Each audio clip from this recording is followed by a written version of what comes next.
welcome back to Surviving the Jungle. Today we have a very exciting guest, the one, the only, Hi Luyanda.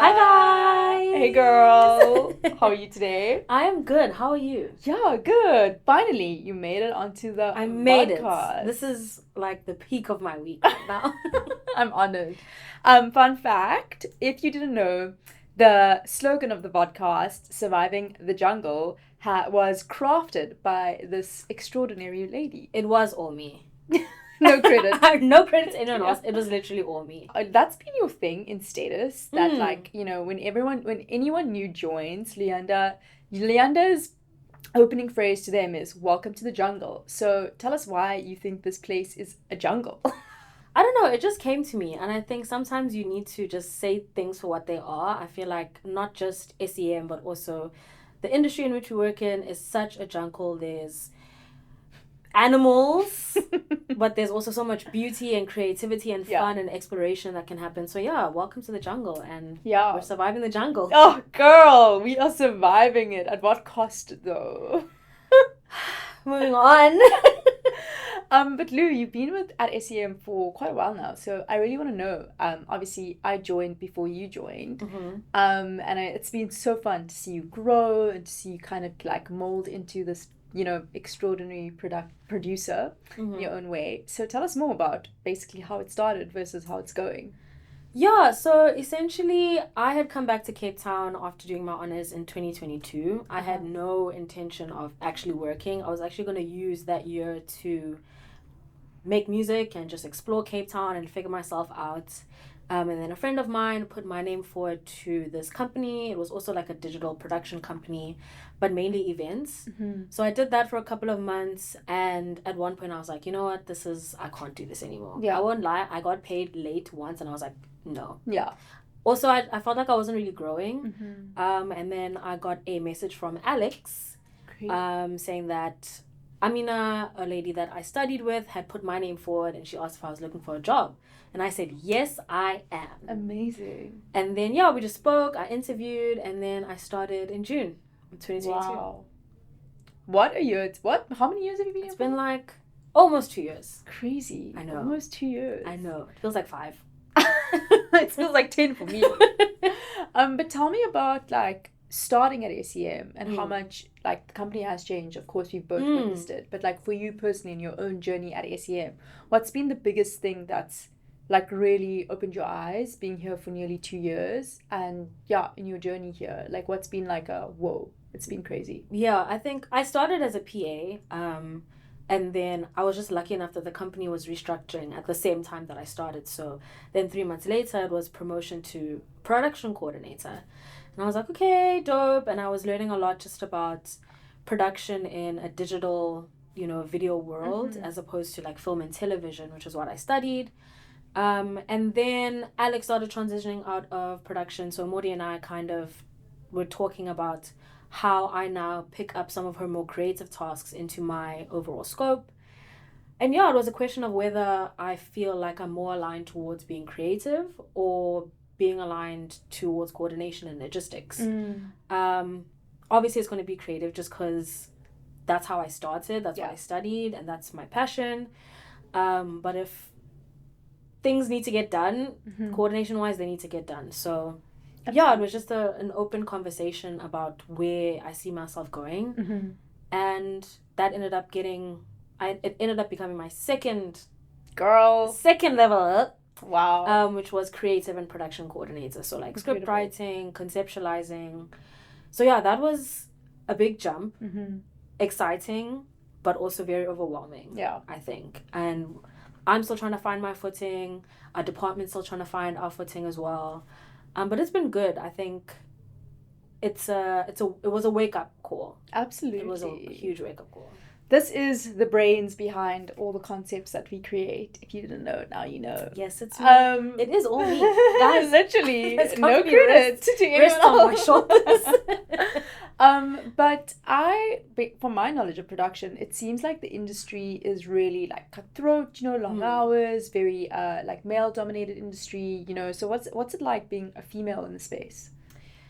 I think it's different or there are differences in digital versus like film and TV. Mm-hmm. I think film and TV is still very heavily male dominated, especially when we're chatting about directors, DOPs, writers.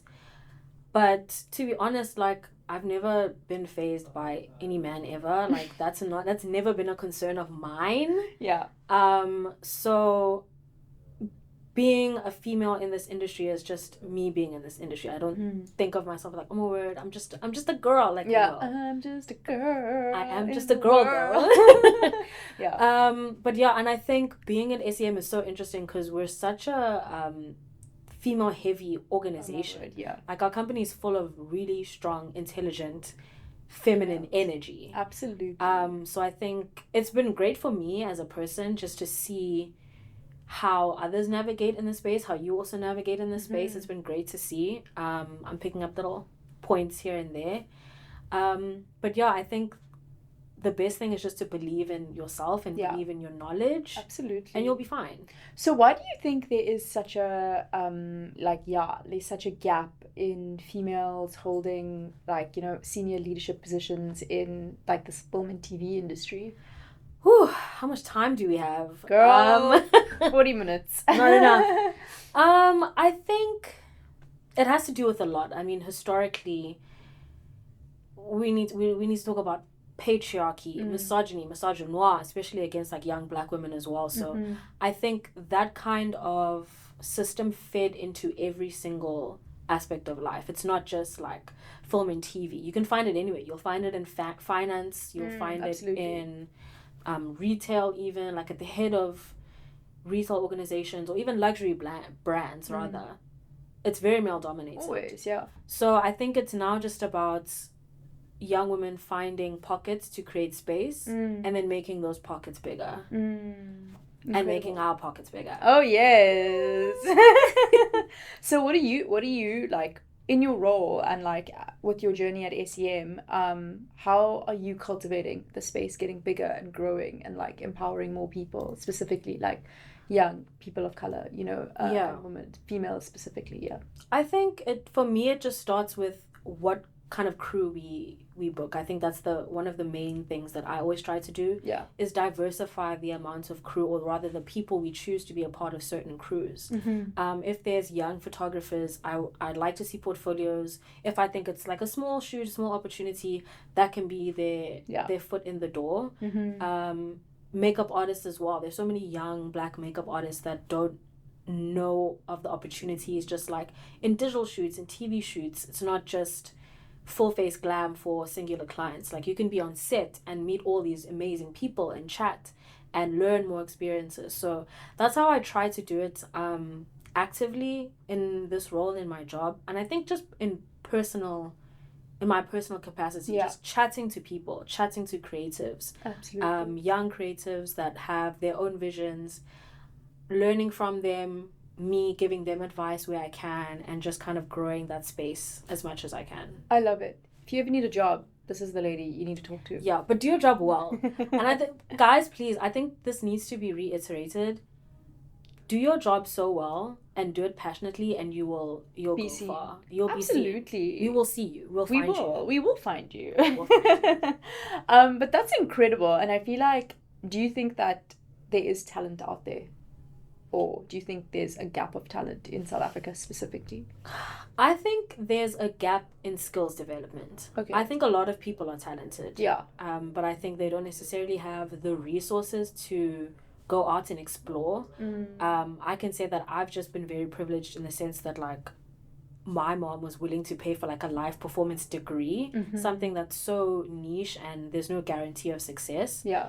But not everyone is that fortunate, you know, to have resources and skills. So I think there's a lot of talent. I also just think there's opportunities for the higher powers in South Africa to invest more in these creative spaces and just take this country to the top. I mean, we've seen it in little bits. Yeah, we've seen it in pockets. No, absolutely. I think ever since the Bokke won the World Cup, we've been on like a a winning streak. It's been incredible. It's been insane. It's been insane. Yeah. I won't lie, my head got very big. Yeah. Such a proud, like, I always loved saying I was South African, but now I'm like, there's I'm South real African. pride. Yeah, literally. But Yeah. we're slaying, we're killing it. And I think for me killing it. personally, it's such an inspiration because, like, you know, whether it's around sport, whether it's around music, whether it's around, like science and like, you know, tech. I feel like South Africans have really gone out there and set a standard, and you know, we're winning Grammys, we're like owning companies, like Elon Musk, you know, we're winning World Cups, and I think it inspires every single South African, you know, to also believe that one day that can be you. 100%. Yeah, it's very exciting. But when you're not slaying at your 9 to 5, you're doing a million other projects. Oh my God. So yeah, I hear it's Mazza season all year, baby, all year. OMG, and not Mazza season. Crazy. Tell us more about what you get up to when you're not in this jungle. Yeah, when I eventually find my way out of the jungle every weekend, I essentially just needed a creative outlet. Yeah. I think last year I was super overwhelmed just with life and new role and just personal development, and I just needed a creative outlet that was completely away from this space. So I've always loved music. That's where my passion lies. Like, I don't have time to sit and write a song or like be in the studio. Like, I don't have time for that. So I thought, okay, what can I do that's aligned with my love for music, that I can switch off completely and just focus that part of my brain. And I was like, oh my God, I should DJ. Because I also love going to events. Like, I just love being in those spaces. So yeah, I started learning how to DJ in 2023, like March-ish. And then, my first gig was in June of last year. And then Crazy. It's been Mazza season ever since. Whoa, let's go. Tell us more about like learning how to DJ. Is it really tough and it's like complicated and you need to be a specific type of individual to do it, or can anyone do it? Well, there's like an influx of DJs now. Yeah. Apparently.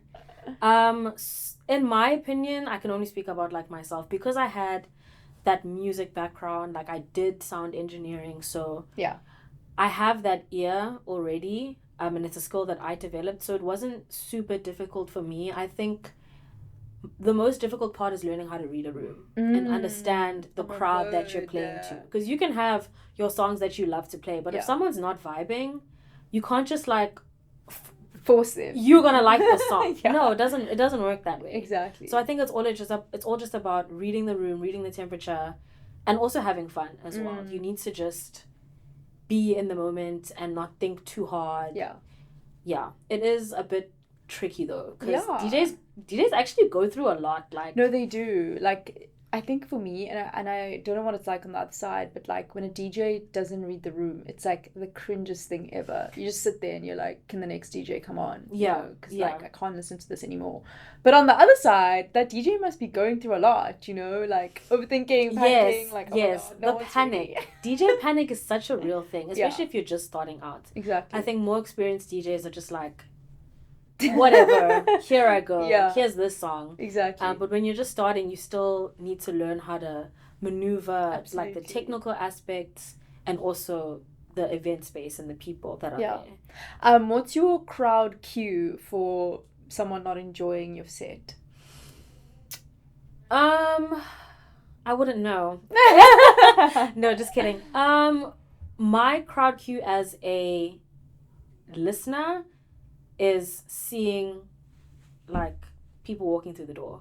If a DJ's playing a song that I don't like, I'll just be like, well, time to go get a drink. Yeah. Like, if you see people like flocking to the bar at some point in your set, you need to be like, okay, how can I pivot this and bring people back? Yeah. Because people will turn around and run back. Yes. Like, we've seen it all. Yeah. When a banging song is on, you're like, oh my God, one more song. Literally. You'll be like, oh my word. Complete U-turn. Literally. Yeah. Exactly. Oh, interesting. There's a tip if you are an aspiring DJ. Check out when people leave to go to the bar. But how is I think like the question is around like what's it like being a female in the DJ space as well, you know, like in terms of yeah, is it sustainable? Do you think you'll do it for like forever? Could it become a long-term career thing, or is it just a side thing for now? I actually don't know, and I think that's the point. Mm. I started this as a creative outlet. I would like it to stay that way. The minute I start thinking about things too much and be like, well, I need to get a poster and tell people where they can book me, and I need to, like, no. Yeah. I'm just letting it happen organically. Absolutely. As for being like a female DJ. So you're not trying to go to like Afro Nation, be the headliner at Afro Nation Go? Well, I mean, if they want me to, I will be there. But yeah, I think smaller events are kind of like my goals. I'd love to play at a Pantone. Nice. Pantone Sundays. Yeah. One of my favorite events. I've only missed one. So that would be like my big event that I'd love to play, just locally in Cape Town. Yeah. But yeah, as for being a female in the space, I think it's tricky because a lot of the successful DJs that I see, maybe just in Cape Town, male. And again, that's also just the nature of the music industry as well. Very male dominated. But in terms of like females, there are not a lot of like females that are in the R&B space, in the house gqom space as well. Yeah. 100%. So yeah, again, it's just about finding your niche, having fun with it, and things will happen. Absolutely. And progress organically. And for me personally, from what I've seen with just like a few DJs that have really put South Africa on the global stage as well, Uncle Waffles, Durban Gogo, to name a few, you know. Amapiano is like being played in the peak of European summer. Everywhere. Everywhere. That's ours. Like, that's our stuff. And it is ours. Know? And I think for me, it's like so cool because they're just getting, like, the rest of the world's just getting a taste of what we've like known all our lives. So can you imagine when the space continues to grow and why like you're needed? Like, there's never been a time where you've been needed more than now, you know, crafting your niche in the DJ space. 100%. Like, being a woman, being a female, you know. It's insane. It's so crazy. Exciting. It's crazy. It's daunting. Yeah. It's daunting though. Because at the same time that it's growing and expanding, the more it's getting overly saturated as well. Yes, people think that the Uncle Waffles formula is going to work for everyone. Yeah. Like, no. It's not. She was just blessed in that time to play that gig, and someone took that video and... For me, when I was like, yo, she's really made it, was the one day I was like on Instagram and Drake posted her. And God. I was like, Drizzy? Literally. Like, I had to go back, rewatch it. Drizzy posted Uncle Waffles. Like, no, crazy. It was wild. And you know he was in her DMs. Always, Drake, you know. You know he was there, but yeah, the Drake cosign. Yeah. Once you get that Drake cosign, it's actually only up from there. It's you can retire. It's done. There. Yeah. She was like vibing with Kelly Rowland the other day. No, I'm just insane. Like, she's one step away from Beyonce. Literally. How dare she? Literally. Wow. It's crazy. Amazing. It's crazy. I think maybe like a spot question. What do you think would be a really cool genre of music to intertwine, like two genres? So like piano and like Afro house, or what? That is a really good question because house and dance is so broad. It has amapiano, it has deep house in it, it has like gqom. The category is really big already. But I think Kwaito needs to make a comeback somewhere, somehow. Kwaito and like, not house, I would say like a Kwaito hip-hop moment. I think those are two genres that people wouldn't necessarily put together. But Kwaito is more of like it's an attitude. I love it. It's an attitude that you can incorporate into hip-hop. So I think that would be sick. That would be sick. If someone would like to do that, please do. I personally don't have the capacity. But yeah, do that thing. For me personally, something that I'm like my ears are like really curious to hear how it would sound would be like dark techno mixed with like gqom. Well, guys, gqom is just like Zulu techno. Crazy. I think people, it's EDM. Crazy. Gqom is EDM. It's just born and bred in Durban, and it But has such a unique I don't think sound. so, because the frequency is way faster than like a pop EDM, like an EDM song. Yeah, so maybe more techno actually. Yeah. It's already kind of there. How insane. It is I'm wild. just so curious to hear how that would actually like come out. Yeah, and Gqom is coming back. I'm telling you. I think Gqom you is and making a I comeback. think you and JK, who's someone else in our team, he'll be on the podcast soon Yes. to do a collab. I think that should happen as well. JK, if you're watching this, hit Luyanda up. But I wanted to chat about finances and being young and working for agency, and now honestly having all these things that you're doing alongside your 9 to 5. Do you feel like it's crucial in 2024 to have multiple projects running at once and not having like only one source of income, or do you think it is manageable? I think it's crucial in terms of what you want to like succeed at. Okay. What's your goal? Yeah. I definitely think multiple streams of income is a necessity now, just because of the state of our Cyril's economy. economy, guys. I don't even want to get us. into it. Cyril, do something. Do something. But yeah, I would definitely recommend having those multiple streams of income, and have those multiple streams be something that you actually are genuinely interested in. Yeah. I think if you are working a 9 to 5 and you have to go bartend at night just because you need the money, you're not going to feel fulfilled. You're going to be burnt out.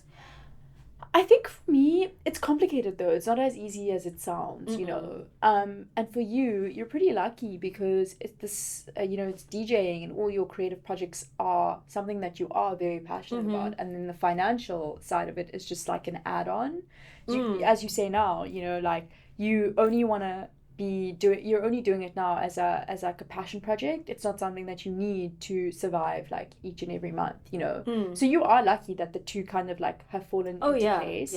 But I guess for me, I mean, I only do the 9 to 5 kind of aspect, and it's like it's fine, like it's manageable. But I've seen a taste of like how big it can get through content creation. Oh my god, 100%. And like platforms like TikTok and YouTube, insane. I mean, I work with creators, and I see those monthly like those what is it called, those like statements that come in to show how much you're earning on a monthly basis just from ads, and then you add revenue, like from ads, and then you add partnerships to it. And I honestly sit there and I like look at those documents and I question my entire life. And I'm like, not your entire life. No, literally, because I'm like, they've obviously spent a lot of time like crafting this and putting effort and putting like the energy into it, and it's really paid off. And I always ask myself, why haven't I done it yet? Like, if it's something I am passionate about, Pick up that camera, girl. I think it's time. I honestly think it's time, because as you've also said, if you continue to work at it, like overnight success has never happened to anyone. Like, you really have to be very lucky. Most people that we love and the creators that we follow today, they've gone at it for years. And like years of consistency and posting every single day to get where they are right now. And we're seeing this side of it, so we're like, oh my god.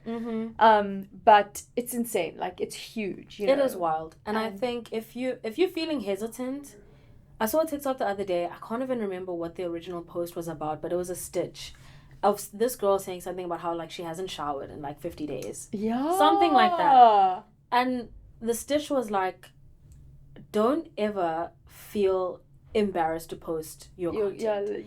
Someone is going to watch it and someone is going to like it. So if you feel hesitant, think about Miss Girl that hasn't showered for 50 days. Yeah. Like, she's fine. Living life, making content, making back. Post that reel. And also, on that note, like a platform like TikTok gets 11 million human beings on there every single day. Why is your 10,000 people following you is nothing. It's not even like what? Like 10%. It's not even a drop. Literally. It could be way bigger than you can imagine. Exactly. It's crazy. It's crazy, but I think honestly, like being South African and working in these creative industries, I definitely think it's something that we need to be thinking about, for our lives. Because unfortunately, like, we don't live in America where like it's as, salary competitive as, Oh yeah, 100%. I think I've been lucky just because I've been pretty good and cautious with money most of my life. Like my mom is in finance, she's in risk management, so she's like, where are you spending this money? Like, think about it. And I studied accounting and business and all of these things. And I think it really just boils down to budgeting. Yeah. Budgeting every month. It doesn't even matter what you're earning. Yeah. As long as you can see a visual breakdown of what you need to spend your money on, it helps a lot. Absolutely. Even if you do it for only like 2 or 3 months, you already know in your mind what's coming up. That and saving. Absolutely. Oh, preach. Saving. Yeah. I only started saving last year, and now it's like not even something I think about. It's an automatic payment. I'm like, okay, done. I already know I don't have that money. Yeah, exactly. And start small. Like, you don't have to put away like 5,000 rand a month. Start as small as you want to, based off of how much you're earning. Yeah. Put that money aside. Don't think about it. Absolutely. And you'll reap the benefits. Like, you'll 100%. look at that number and be like, oh my God, I did that. I actually did that. To end off, we're just gonna play a fun little like fire question game. Love. Okay, so first question, what's your favorite way to start the day? Oh my word, I will wake up at like 8:30, maybe even 9. Breakfast. Okay. Cook myself a nice breakfast. I love breakfast. I think it's the best meal of the day. Yeah. Eggs, bacon, mushroom, toast, all of sausage if we're feeling a bit crazy. Yeah. So yeah, that's how I would start my day, with breakfast and either like a tea or a coffee. Love. And just zone out. Amazing. Best I love that. Second question, if you could have one superpower, what would it be? I've thought about this a lot just in life. It would be teleportation or being able to speak every language in the world. Oh, imagine. One of those two. Imagine. Okay, you have to choose one though. Oh, teleportation. Sick. Like this, I'm in the Maldives. No, shush. Like this, I'm at Afro Nation. Oh my God. Come on. And they're not going to notice that I don't have a ticket. There's thousands of people there. Teleportation, 100%. I love it. Okay, third one. What's the most adventurous thing you've ever done in your life? I'm not adventurous like that, you know. I'm super calculated. You're subjective. I love planning. I love having a plan. So you've never done a risky, like, spontaneous thing? No, guys. I'm actually very boring. My fun things are planned. Crazy, girl. I know. But I do wanna. This is the year to do one, like, very spontaneous, adventurous thing. I do want to skydive at one point, though. Nice. Yeah, I desperately want to go skydiving. Maybe not in South Africa, because... didn't you hear? Well, it wasn't skydiving, but it was paragliding in like the guy that broke his legs. Yeah, and the one guy like drowned. Oh, crazy! So maybe not here. Yeah, maybe I'll go somewhere else. What's the one thing you've always wanted to try but you haven't done yet in your life? Crazy. I've always wanted to give someone a tattoo. Crazy. Because I do like tattoos. I have tattoos. I want more. But being able to, like, give someone one, I think that'd be so sick. What if you, like, mess it up? Well, sorry to that man. I'm inexperienced. Even if it's just, like, a little smiley. Yeah. Sick. I would love to give someone a tattoo. What has been the best piece of advice you've ever received in your life? Most probably the fact that if you work within your passion, you'll never actually work a day in your life. Woo! Yeah. Amazing. Be passionate. Do what you're passionate about. It will never feel like work. But I also actually have like a little rebuttal to that. Rebut, girl. Rebut. What are we saying? Let's say you're really passionate about business and you start a business. People say you don't stop working. But it doesn't feel like work. That's the point.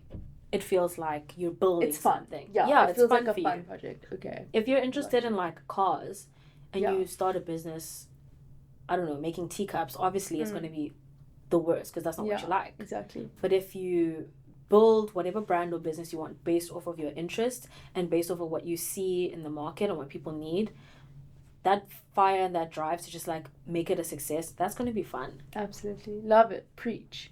And last but not least, what is your dream travel destination? Just one? Yeah. Aww. One place in the world that you want to go to. I have so many. The Maldives. But if I had to pick more, I would add Kenya. Yeah, I would add Kenya, and I would add... Where else do I want to go? I definitely want to go to Spain. Ooh. I want to go to Barcelona. Oh my god. I want to go to Barcelona Girl. and live my Cheetah Girls 2 Girl. fantasy. No, girl, you have to go to I Barcelona. really want to go to I Barcelona. went last year and I was like, this city is so surprising. So diverse. I'm sure it's beautiful. It's stunning. It has a beach. It reminds me of Cape Town. It has a beach. It's like Love. very city. But so diverse. Like, crazy. shocking, yeah. Let's go to Barcelona. Let's go. Yay. Hit me up. I really want to go to Japan.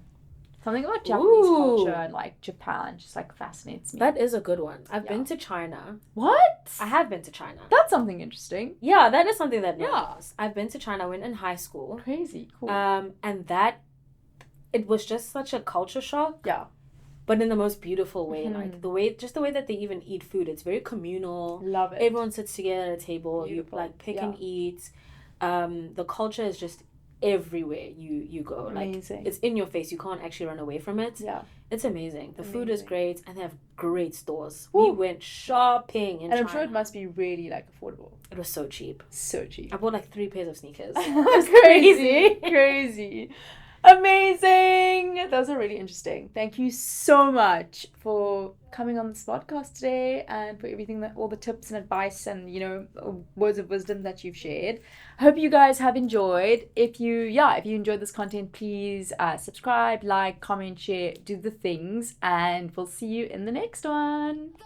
Bye. Bye.